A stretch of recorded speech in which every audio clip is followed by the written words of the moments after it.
Galing naman kay Mimi Mimi. Hello Doc, ask ko lang po, nadilaan po kasi ako ng aso sa binti, tapos nahawakan ko po, then yung kamay ko po, naipangulangot ko sa nose ko. Ewan kung ba't nakakatawa. Pero ito, sorry. Napangulangot ko sa nose ko. Di ako nakapaghugas ng kamay. Susunod na comment niya. Okay lang po ba yun? Salamat. Sorry Miss Mimi Mimi, no? Pero ang nangyari, okay, yung aso niyo po, dinilaan kayo sa binti ninyo, tapos nahawakan nyo, no, may laway yun, tapos naipangulangot ninyo, at hindi nyo muna nahugasan bago nyo ipinangulangot. It's very unpleasant to hear and unhygienic.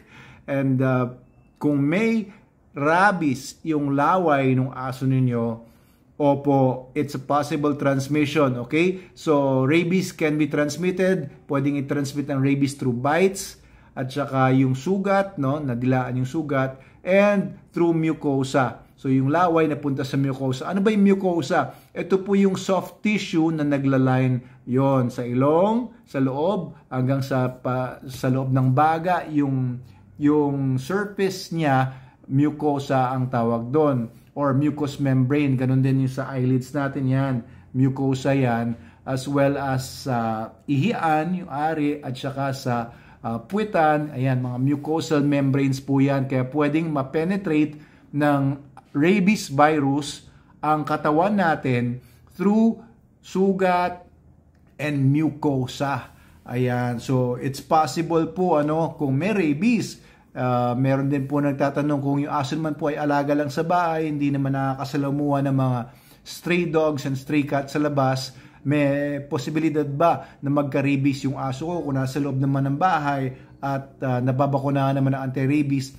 Malaki yung chance na hindi naman po, walang rabies yung aso na ganon. Pero maaaring mapuslitan kung may daga na may rabies pumasok sa loob ng bahay, o pusa na may rabies nakapasok sa loob ng bahay niyo, na nagkaaway sila ng aso, hindi mo alam, hindi mo napansin, o kaya naman ay pag namamasyal kayo sa labas. So there's always a possibility, kaya I would not say 100%, pero malaki ang possibility na walang rabies yung aso or yung pusa kung nasa loob lang naman ng bahay at nababakunahan naman yearly ng anti-rabies. Pero ito pong sa inyo pong tanong po niyo, Miss Mimi Mimi, ay pwede pong maging transmission yun ng rabies dahil yung loob po ng ilong ninyo, kung naipasok nyo yung daliri nyo doon na may laway ng aso na may rabies, ay pwede pong mode of transmission po yan.